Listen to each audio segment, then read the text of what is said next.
Hey guys, welcome to Straight Talk No BS, episode 2. To piggyback off of last week's episode and to continue with mental health awareness, we'll be talking to a licensed marriage and family therapist. So, Chris, who are we interviewing today? Today we have a special guest. It's one of my dearest friends, Miss Tahani F. And so Hi. Tahani, say hi to everybody. Hi, everyone. I'm so Hi, glad to be here Tahani. today. Thank you for having me. You're welcome. Yes, thank you for being here. As we were discussing before we got on the call, we were explaining that it's Mental Health Awareness Month, and we just did a few other interviews that we know we discussed with other females some of the issues and concerns they've had in their home relationship that dealt with families and children and merging families and things of that sort. So I feel like this is a great conversation to have on the opposite side of things, right? Having a licensed therapist, you know, talk to us about what we can do to prevent some of these things, or what can we do to cope and to deal with some of these things that we're going through. So I think it's pretty cool that we're having this conversation. For sure. It's definitely an important conversation to have. Absolutely. So Tahani, let us know, like tell everybody what you do, what is your current position or title that you hold, and let's start there. Okay. Well, I'm a licensed marriage and family therapist, so I went to school for that. Um, Basically, the whole premise of my major is to just focus on the systemic nature of families, because usually a lot of times when we do individual therapy, we kind of just focus on the one person. But as a marriage and family therapist, you kind of look at everybody in regards to kind of, I guess the best way to say it is as a product of their environment. So you kind of look at what kind of drives a person to do what they do based on their relationships with their family, their parents, their siblings, their husband, their children, and you kind of look at all those parts together to kind of help the family as a whole or the person. Um, I went to Oh, wow, that's Hofstra pretty cool. University. Yeah, yeah, it's interesting because it's kind of different compared Right. to other credentials. So it kind of just focuses on everything as a whole to me. So that's kind of what made me choose that field instead of going into other ones. Right. So I was very excited to do that. That's fantastic. I mean, that's definitely different than what you normally hear Mhm. um, from other therapists. So that's pretty cool that you start with the systemic issues as opposed to individually, like what causes the root of your problem. I think if you start there, it's a I don't want to say it's a better process of healing, but it could be, right? Yeah, I wouldn't say it's better, but it definitely looks at everything as a whole, because even if you look at like um a kid, right? Like, we'll use like a child as an example. If you look at a Mm-hmm. kid who's having like a behavioral issue at school, or who's having just issues, they're feeling sad, or they're having like attention issues, you kind of just, a lot of times we're so quick to kind of just look and say like, oh, he's bad, or he's this, or he's that, and not even realizing that he might be having a sick parent at home, a sick grandparent. There might be issues at home. There might be even issues of just like, maybe he just doesn't have enough food at home. There's just so many other factors that play into children's Right. behaviors, even adults' behaviors, that it just kind of just looks at everything at one time. And of course, you can't catch everything, but at least Right. you have a broader view of it. Right. And how long have you been in practice or in this field that you're in now? I have been, it feels so long, it doesn't feel so long. I have been in this field for about 7 years. So I graduated with my master's in 2014. Um, Nice. and yes, and then I became fully licensed in around 2015, 2016. So yeah, about 7 years practicing, and then yeah, it's been a while. It's been a while. Okay. And do you specialize in any particular area, or you deal with it all? Like you're able to deal with it all? Well, yeah, technically, marriage and family therapy would be considered a specialty, but Specialty? Okay, I okay. can, but I could work with families, I could work with individuals, I could work with couples, I could kind of, in a way, do it all. The only thing that, I guess, um, therapists don't do is like prescribe medication. That's something that a Hmm. doctor or a psychiatrist would do. But yeah, in terms of just working with different individuals, I could do individuals, couples, or families. Okay, so you could do like private sessions if you wanted to. Mm-hmm. Yep, Oh, I could nice. do private Okay. sessions.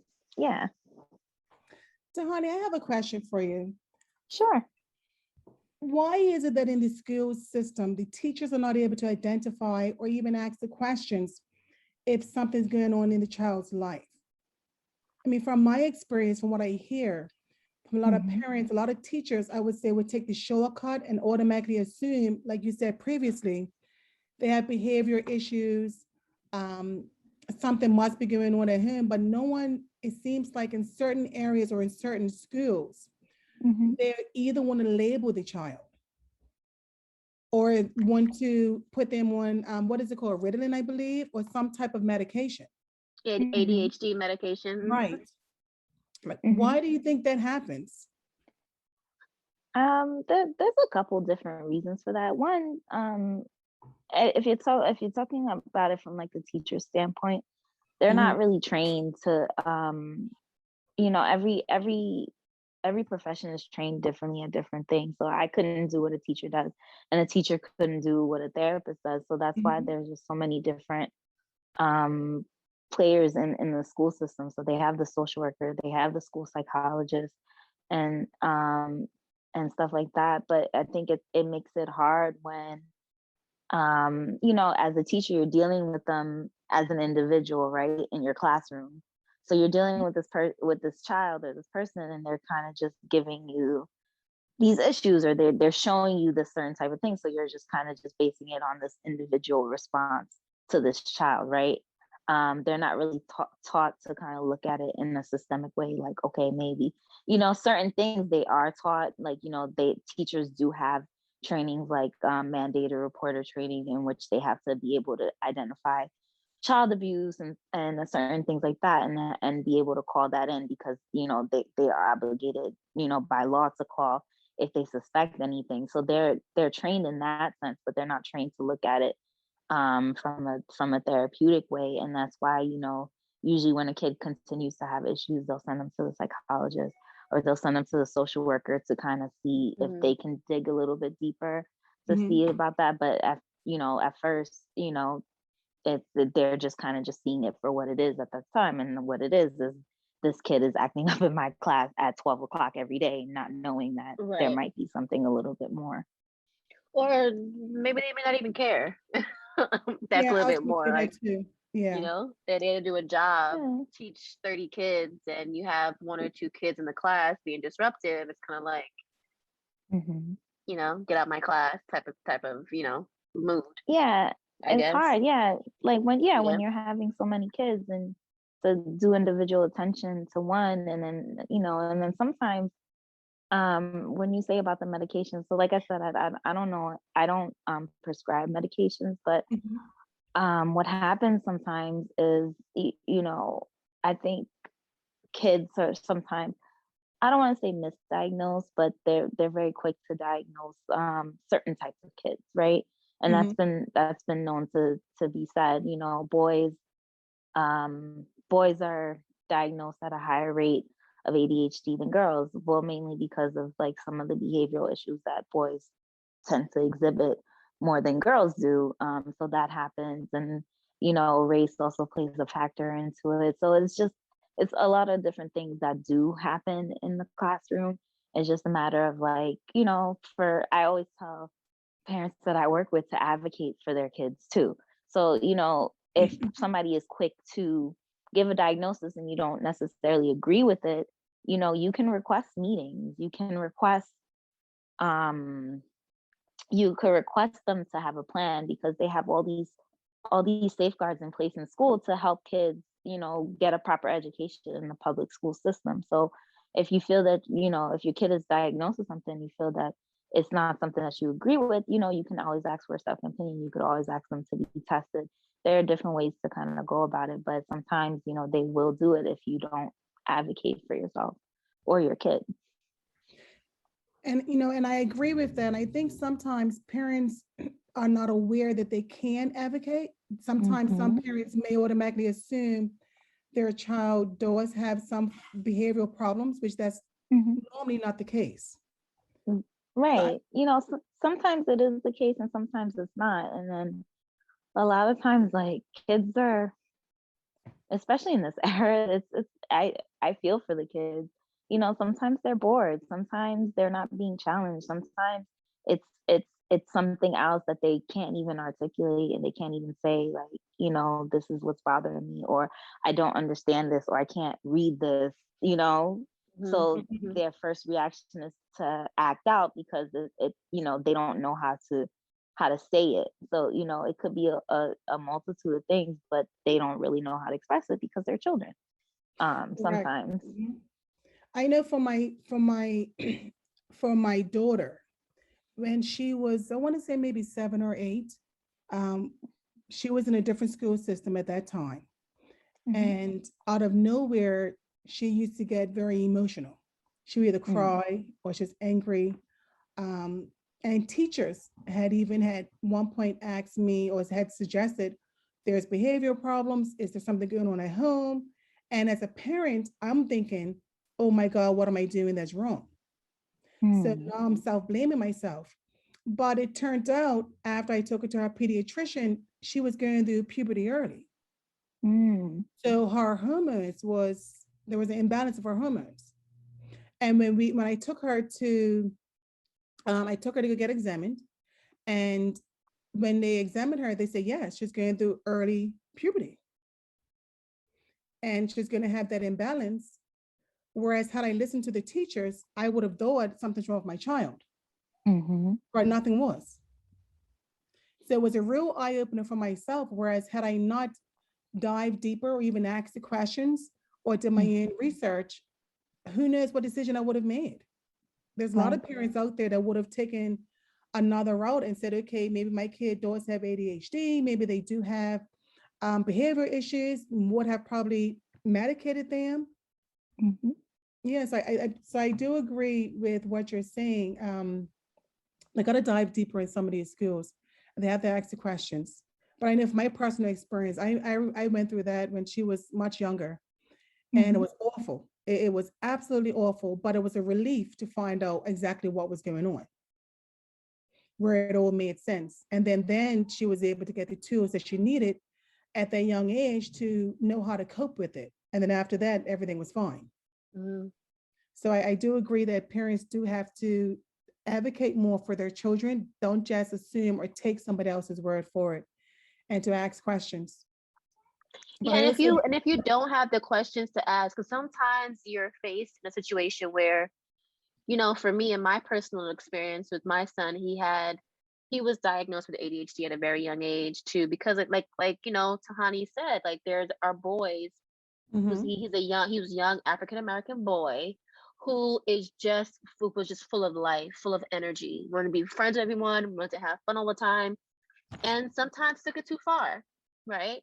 And so they diagnosed him with that and put him and gave him medication.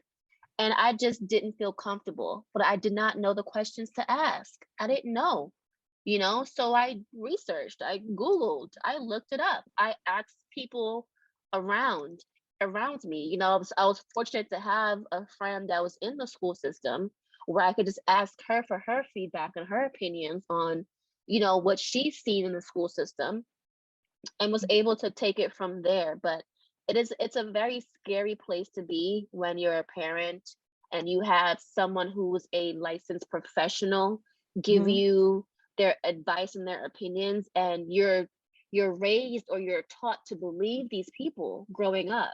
Mm-hmm. until you have this feeling in the pit of your stomach that this is not Right. right. This Yeah. ain't right. Okay. I urge parents out there to look it up, Google it, do your research. It's kind of like doing your, like looking up when you look up your food review. You know, when you want to go to a restaurant, you Google it, right? You look it up, you look at your reviews, you see what's out there. Oh, should I eat here or not? Do the same when it comes to your kid. Do the exact same thing. And then I have another question too, Tahani. You mentioned Mhm. earlier that the families merge together and you have conversations with them or sessions with them as a group, as a whole. Do you find the children, do they speak up? Are they reluctant to speak? Are they shy? Or is it like an open forum? It depends on the family, honestly. Um, with family sessions, I do think kids open up if they feel connected to the therapist.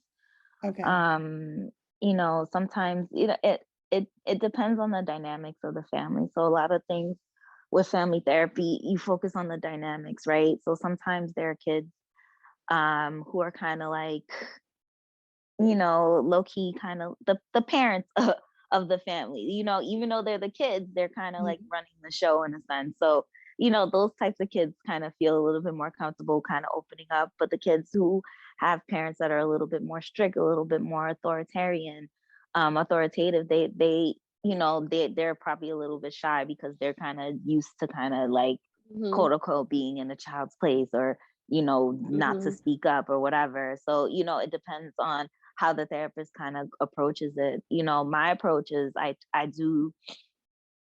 do really, there's different models of therapy that you could follow, but I really like a systemic therapy type of model, and basically meaning like, the parents are the parents, and the parents are like the protectors, and then the children are, you're essentially trying to allow them to be children. So, a lot of people are scared to kind of put boundaries on their kids, or try, or put put rules on their children, and then it's just important. It's nice to kind of see in sessions sometimes when parents start to put those boundaries and kids react so well to it, because it's kind of like they were kind of waiting for that, in a sense of like, especially Mhm. like the kids who kind of run things in the household, they were kind of waiting for their parents to kind of put those boundaries in place, because kids, as much as they claim that they want everything and they want to control everything, they really don't. They really do want you to kind of have those boundaries in place. They Structure. kind of they're looking for you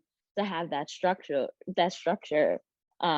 for them. So it's important to kind of do that. So it really depends on how the dynamics go. And then, for me as a therapist, when I was doing family therapy, it was important for me to kind of just kind of bond with them in the first couple sessions, just to see how it is. So just to see how the dynamics are, ask them questions, just kind of see how they react, see where they sit next to each other. Who does the kid sit next to? Who does the parent sit next to? How far do they sit apart? All that body language and stuff makes a difference in the sessions too. And you start to recognize it the more you get to know everybody in the room. Do you think the common concern with the children are they feel that they're just not being heard? I know for my children, they used to always say how I don't listen to them. So I had Hmm. to recognize that and just stop and listen to them, Hmm. to give them an opportunity to share their point of view on situations with me. Hmm. And once I started doing that, I found our communication was a lot more effective. Yeah, When I I would gave say them that's a a voice. common problem. Yeah. Yeah, that's definitely common. I think we're all human in a way, and I think parents are kind of figuring it out as they go along, right? Especially if you're a new parent, um, you're kind of just you're kind of stuck, not stuck, but you're used to a certain type of upbringing, right?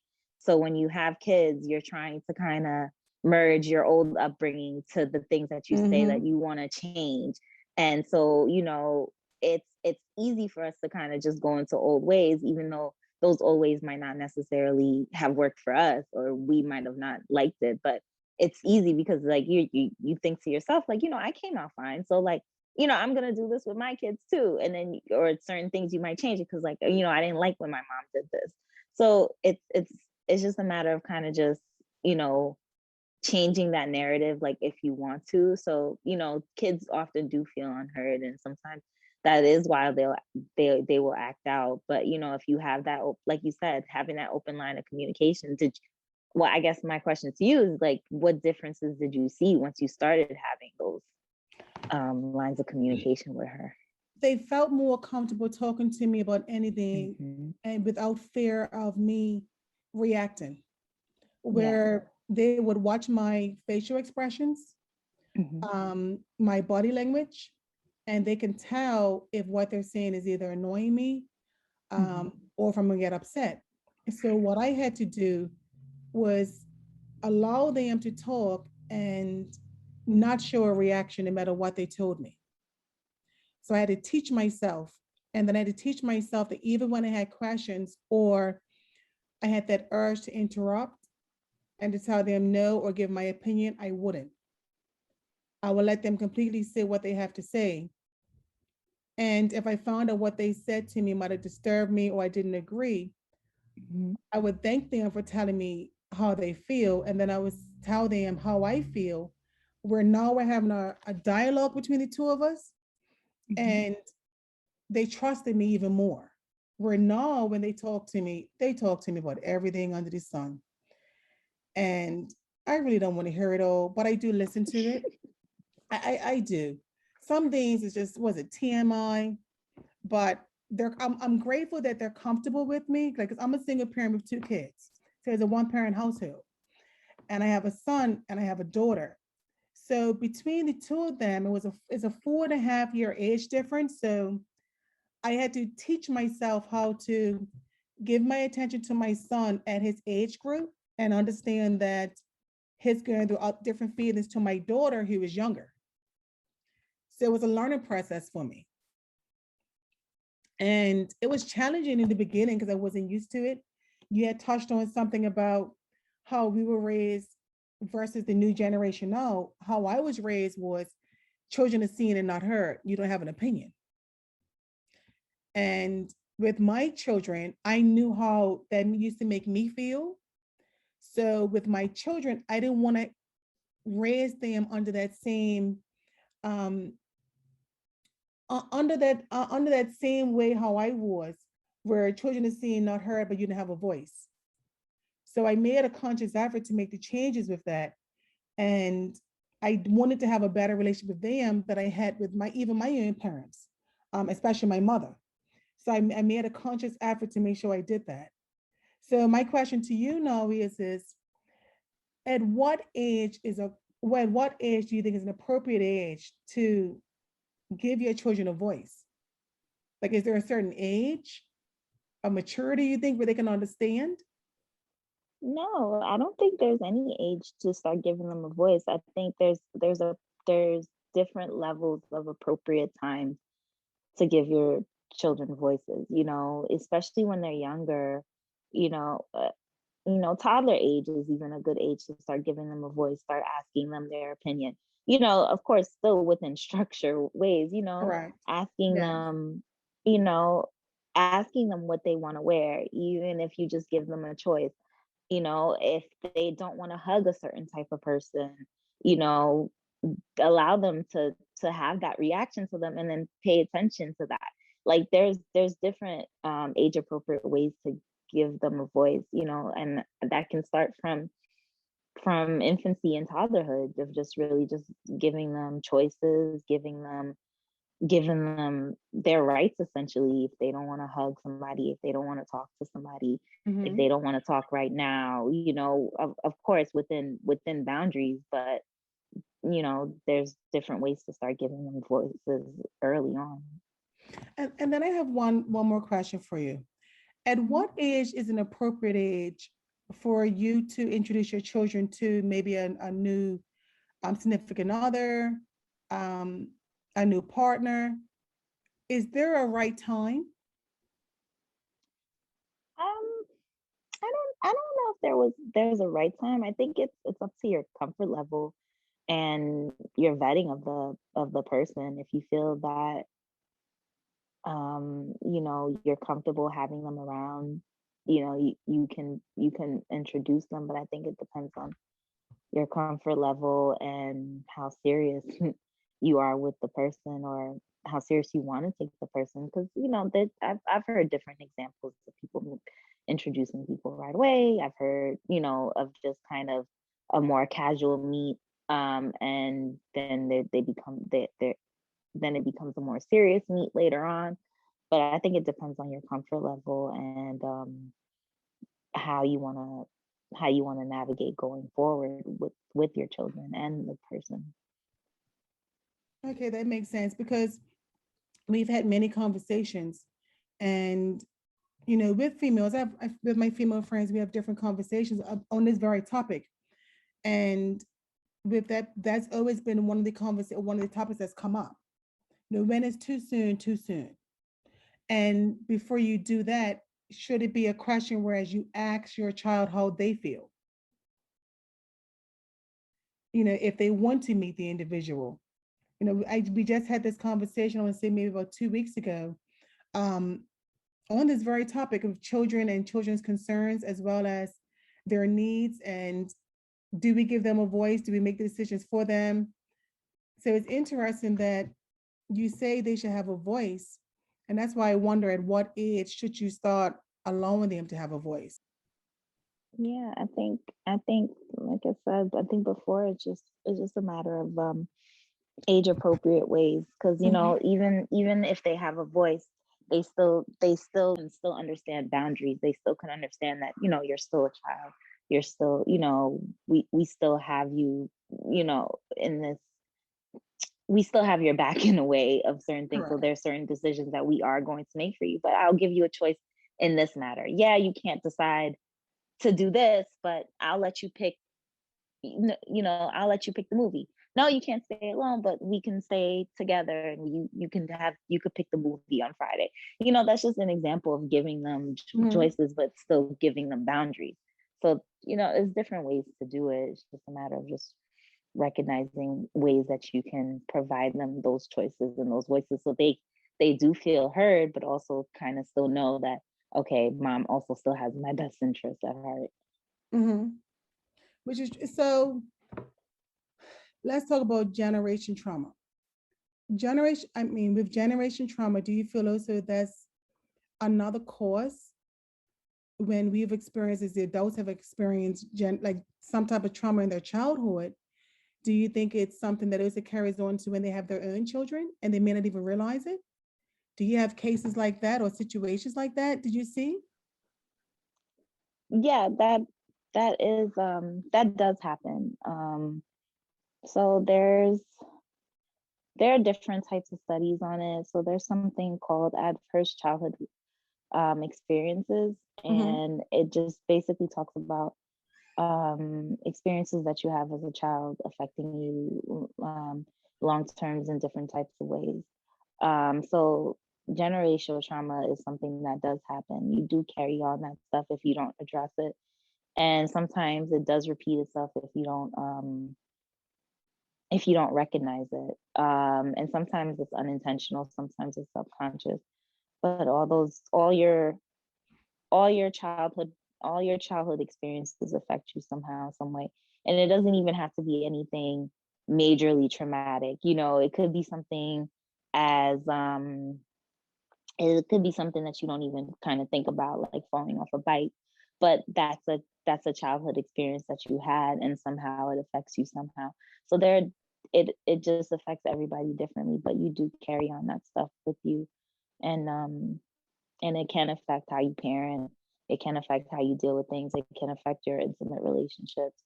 And yeah, it can follow you around. So, what skills or even tools can adults use to recognize some of their behaviors that they do based on their own childhood? Is there I a way think for that's them to recognize it? I think that's a great question. I think for me, the first the first way to start, I always recommend it to my friends and family, is to consider therapy. Consider going into therapy. Consider even just talking to somebody. Um, just talking to somebody about certain things. There's certain things that trigger you, and then two, just kind of just um, recognizing what you want to change, what you want different. Those generational things kind of carry on. You have a legacy. It's not necessarily anything that's right or wrong, but this is just how you grew up. Just recognizing what triggers you. Like, what about what your child said makes you want to react that way? What about this interaction reminds you of your childhood, reminds you of certain things that might have came up that made you feel small, and just recognizing those things. I think those are the first step, but definitely getting into therapy, definitely talking to somebody about it, even if you don't feel like your trauma was that substantial, because sometimes even just as women, as Black women, we are just kind of just taught to God and just take it on the chin and keep it going. Like, it's not that bad, right? Like, people Mm-hmm. had it worse, like, I didn't have trauma, like, and then you explain it to a therapist and they're just like, whoa, that was traumatic. And you're just like, really? Like, that was a Tuesday, like, you start to think Exactly. about stuff like that. But if you go to, just going to therapy and just kind of just talking out those thoughts, because at the end of the day, we're all humans. So just even just having just another human to listen to you for 45 minutes a week, and just have you give them, they give you your undivided attention, it makes a difference. It's just, even just to vent, even to deal with just the trauma, even just to kind of put your own thoughts into play. They could just be a sounding board. I think it's just important to have. Sometimes we kind of use our friends as that sounding board, but sometimes just having a professional do it and help you recognize those triggers, and even giving you the tools. If you feel anxious, if you feel depressed, they can give you the tools to kind of feel like that. And there's different ways to go about getting that therapy. And of course, like, you could do self-help stuff. There are books, um that you can Google certain things, but I think having that one-on-one interaction definitely makes a difference. And then just recognizing it for yourself too. I always tell people, when they feel certain things, find out what place in your body it feels it. Like, for me, I'll use myself as an example. When I get angry, when I get sad, I get this little pain in my chest, and I get this giant lump in my throat. And when I get that lump in my throat, that's when I know I'm getting to the point where it's like, I need to figure out what's going on here. Like, why am I getting so upset? Like, what triggered me? Like, what made me feel that way? And then I've been getting better at it. But even then, even me as a therapist, I still have somebody that I talk to, just to kind of just be a sounding board for me. And I find it so helpful. So, you know, I think that would be the best way to start, in my opinion. So why is it such a negative connotation, especially within the Black community, when you hear or suggested to go see a therapist? Yeah, that's a good question. There's this page on social media that talk about decolonizing therapy, right? Mhm. There's a negative connotation to it. There's a couple different reasons. These are the reasons that at least I've heard. It's just people just kind of just associate therapy with a certain type of people, right? So Mhm. if you look at examples, right? If For example, right, remember the show The Sopranos on HBO? Mhm. Like, this was what, 10, 15, 20 years ago. This man was in therapy for the whole seasons of the show, and Yeah. nobody thought anything of it. There was no stigma to it. Mhm. Everybody watched the show, everybody was just so into the show. But it was just normal, because that's just what certain types of people are known to do. And that's not necessarily a bad thing, but it's just like, you you kind of just kind of associate, like, okay, this is a thing that privileged people do. This is something that rich Right. people do. This is something that Yeah. quote unquote white people do. It's not Mhm. something you don't think. People don't know how accessible therapy actually is. And then there becomes stigma to it too, because it kind of like, well, I don't want people to think that I'm crazy, right? I don't want people to think that there's something wrong with me. And Mhm. in all reality, it's nothing wrong with you for talking to somebody. It's just that you're human, you have problems, there are things that come up for you. You have emotions. Everybody has emotions, but it's kind of like, I feel like sometimes as a people, we're kind of just taught to kind of just take it for what it is. And I also feel like that's kind of like a systemic trauma reaction too, right? Mhm. You could even trace it back to like, you could even trace it back to slavery in a sense of just like, yeah, just take it. Like just take this trauma that we're giving to you, this constant trauma. And it's important to know that we don't have to take it. And at least if we are going to take it, you don't have to take it alone. There are people out there that can work through those things with you. There that are also dealing with the same thing. Even in the pandemic, therapists have been dealing with the same things that you guys have been dealing with, just dealing with the isolation and everything, but they're Mhm. there to kind of still help you through it, because it's just important to have that sounding board, and it's just important to be able to relate to somebody in a different way. So I think it's a whole bunch of different factors, but for me, like, I think that's the main thing about it. And then you can add certain things like religion to it. People tell you that you can pray certain things away. You can pray depression away. Not to say that having religion can't help and assist with that, but there's other things that you can do in addition to that. And I feel like people think everything is black and white. There's only one way to do it, and there's not. There's different ways to do it. You can do therapy. You could still do therapy and still go to church. You could still go to church, and if you're still feeling depressed, you can also take medication. There's just different ways to do it. And it's not just one fix all thing. Not to say like therapy is going to fix everything, not to say church is going to fix everything, but all these things are part of your support system. These are part of your tools in your Mhm. toolbox. You look at it, you don't open a toolbox and you only see a hammer. You see a hammer, you see a wrench, you see a pliers, like all those things help you fix the things around your house. You look at yourself as a house in a way.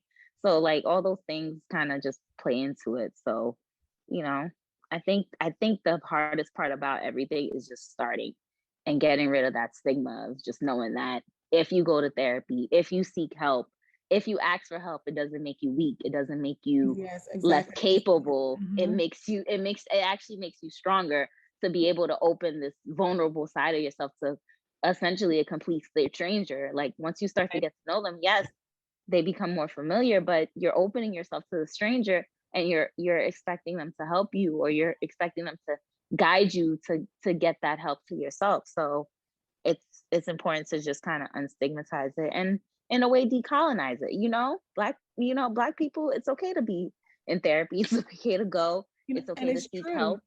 And that is Yeah. true because it's so refreshing. Like I've been hearing a lot of interviews of Black men where they say no, they go to a therapist, they go to a therapist once a week.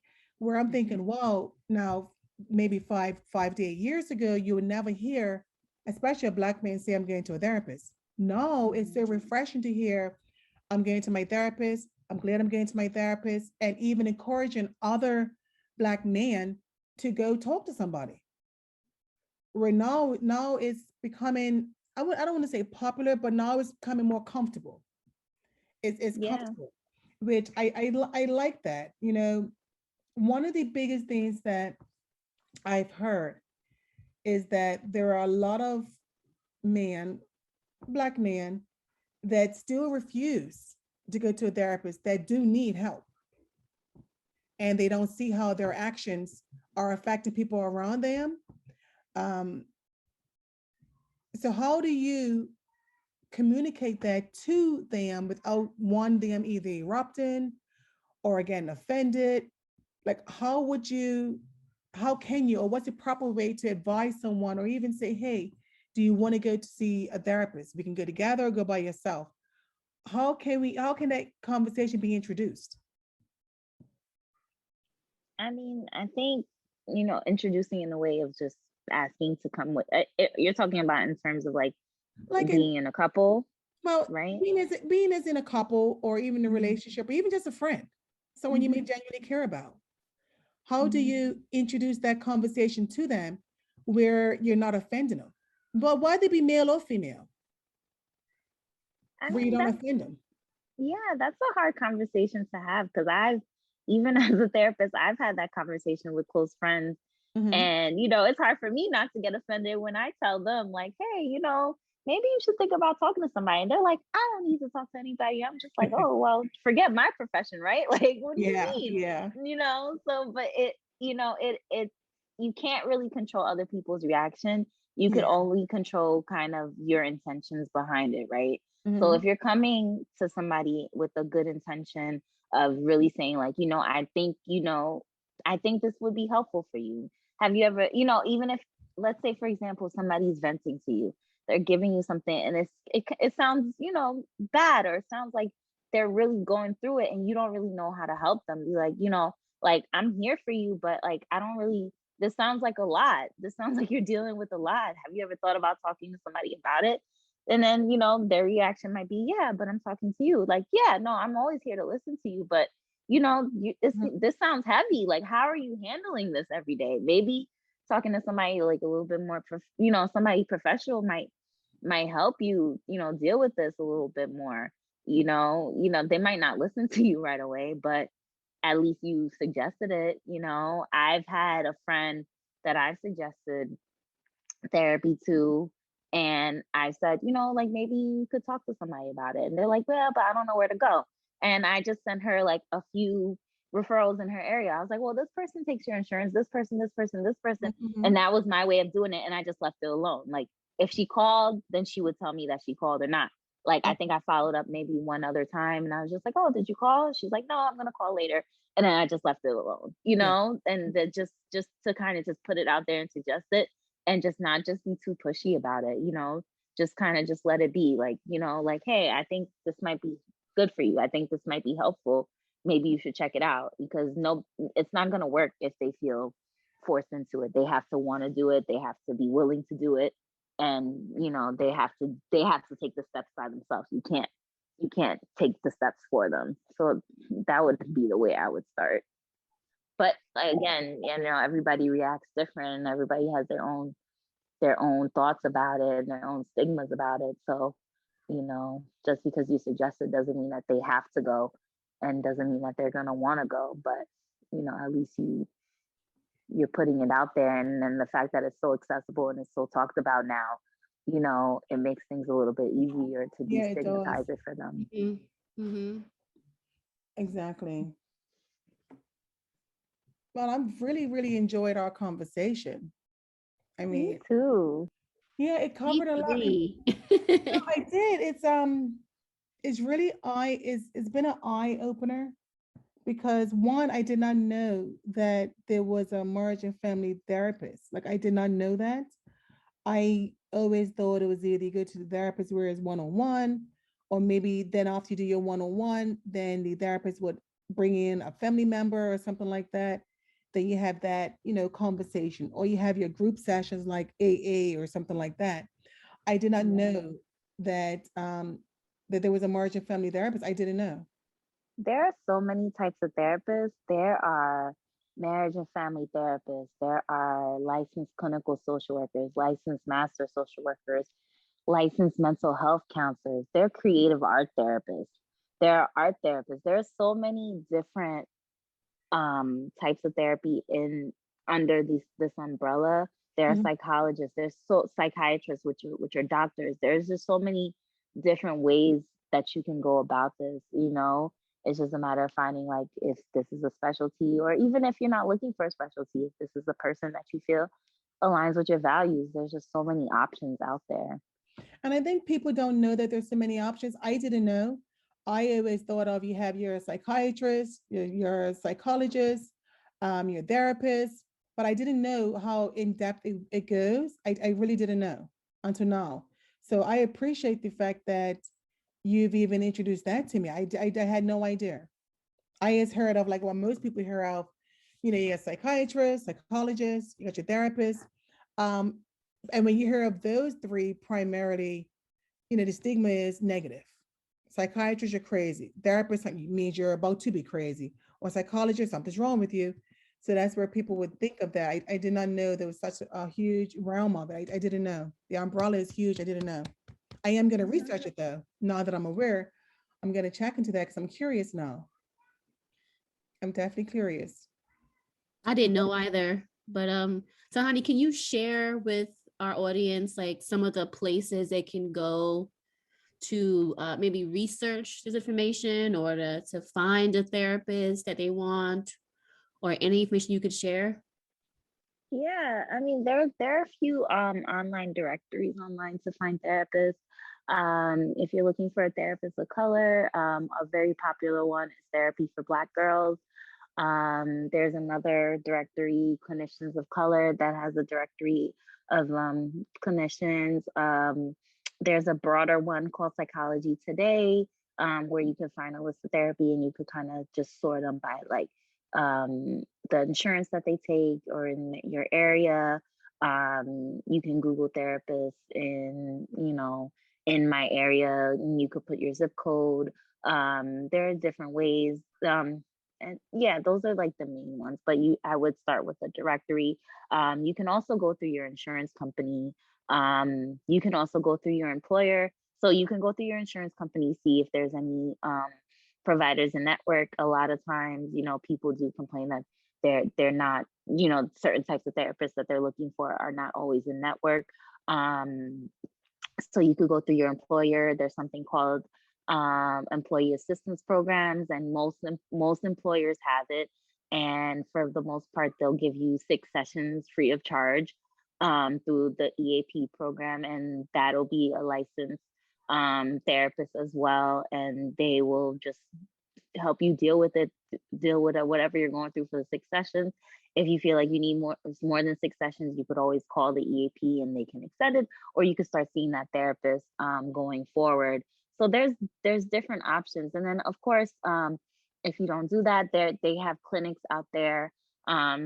So I'm in Long Island, so there are different clinics that kind of have therapists and psychiatrists on staff, and you would go there, and that's a little bit of a quote unquote cheaper option, but that's usually through insurance as well. And you could kind of get your one-stop shop there, like if you decide to do medication later, or you could continue to just see a therapist. Those are options as well. So there's different things out there. Thank you so much. Oh, wow. Mhm. Yeah, thank you so much. I really enjoyed our conversation. I did as well. And Tahani, I have, one more thing before you go. I want you to tell us like what's next for you. Like do you have any up and coming events or programs that you're working with? I don't have any events coming up soon, but I do plan on going into practice later on this year. So I will eventually start taking private clients Oh, and doing that later on this year. So I'm excited to start that. Well, But that's yeah, fantastic. yeah, I'm excited for that. congratulations. Thank you. Thank you. I'm planning that for later on this year. So it should be great. So I mean, that's amazing because, we'll have another African American female licensed therapist out there for anybody that wants to, talk to somebody. Miss Tahani F is going to be starting her practice soon. So look out for that. Yes. Thank you. You're welcome. You're welcome. Thank you so much, Tahani. I'm really thinking about, it was a wealth of information for me. It really was. Absolutely. Yeah, it was a wealth of information. It's like, wow, I wish that people will utilize the resources they have that's available to them. But how are, it goes right back to how do you bring awareness? How do you bring awareness to parents so that they know they do have the resources, the help out there to give them the assistance? How do we reach them is the question I would have. Yeah, I mean, I guess like you could just start with your circle, just letting them Yeah. know that there are these resources out there, and then hopefully somebody tells somebody who tells somebody. Because even in the school conversation that we talked about, there are they have peer advocates out there too in certain nonprofit agencies that are meant to help you navigate the school system. It's just a matter of finding them. And, it's hard nowadays, because funding is limited at certain places, but they are out there. You can find an advocate for you, and you have to Google it. There are agencies that help with, like, and you, it's almost like it's almost like a situation of, like, if you know, but Yeah. you have to be able to share that wealth of information. They have domestic violence things. They have things to help with kids who are, like, on pins petitions. There's just so many advocates out there. It's just a matter of just really looking for the resources. But I guess it starts with just knowing that it's out there. So Yeah. there's something out there for everybody. Right. I think also Mm. if we normalize having the conversation, I Mhm, think mhm. That's a so, start. like Tahani was saying, like even talking to your friends about it, and your friends is just like, Mhm. I don't want to talk to nobody. It's kind of like, well, girl, you probably should, like, Exactly, because exactly. I think we just have to make it a lot much normal of a A conversation to normal have with our conversation. friends, yeah, Mhm. as well. Yeah, I agree. I agree 100%. For It's sure. got to be normalized. It's got to be conversations that we have. Yep. We need to start with our circles. You're absolutely right, Tahani. Start with your circle and Hmm. start the conversations from there.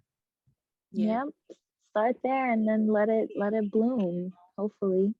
Yes. Well, again, Miss Tahani, thank you so much for joining us today. We really appreciate it. We'd Thank you love for to have having you me. again soon, some other time. We'd love to have you back on. So don't be a stranger. Yes. Thank you so much. Thank you, Tahani. You're Thank you. welcome. All right, now have a good night. Good night. That was a great interview, Chris. I really loved everything Tahani had to say. What were some of your takeaways? What were some of the takeaways you took from it? Some of my takeaways were, to if it's not working, try something different, right? Yeah. Also, to not be ashamed to ask for help. I think a lot of people in our community, our friends, our family, they just think it's beneath them to ask for help, think it's beneath them to go and see a therapist. And here we are, um, being licensed therapists, and our own people is afraid to come and talk to one of us, So I think it's important to get rid of that stigma I and go agree. seek help. You Hmm. got to start somewhere. So that was one of my takeaways from them. Those are two of my takeaways. What were some of yours? Well, I like the fact of the emphasis you put on advocating for your child. I mean, I know that especially with a lot of single parents and one parent households, what I like to say, that there are times when, parents, children can be misdiagnosed. Teachers can miss certain things. And some parents don't know that they do have the ability or the option to be able to advocate for their child. So that was an important takeaway. Hmm. Every child deserves to have the proper education. And if we don't advocate for our children will slip in the cracks. Hmm. So we have to advocate. So that was one major takeaway that I got. And then the second was when she had mentioned introducing, therapy in conversations. I one thing I did like about that, what I would recommend is, to any of our listeners, that if you do find or feel that either significant other, friend, loved one, family member could use a little therapy, I would say wait until there is no conflict, and then, mention it where it's coming from a place of love, so that the person you are mentioning to or advising, they don't get insulted by that, or offended. So I think that right there, how you introduce it, how you bring it up, Hmm. make the difference is the person's going to receive the information and go seek help. Nothing's wrong with speaking to a therapist. It's definitely nothing wrong with it. We all need Hmm. someone that can listen to us and without judging us. So I really did. The interview was great. It's definitely great. Yep. Yeah, I definitely got to agree with that. I definitely learned a lot today. Looking forward to having her again as a guest. Hmm. Hmm. All right, y'all. Well, thank you for listening. Episode 3 will be live next week, Thursday, same time, same place. We have a lot of great content and events coming for you guys soon. So check us out on our website, www.straighttalknobs.com. You can share your stories. There. Don't forget to like, share, and subscribe to our YouTube channel. And we are also on Spotify, Google, Amazon, Apple, all the podcast channels. And that's a wrap. We'll see you guys next time. Bye.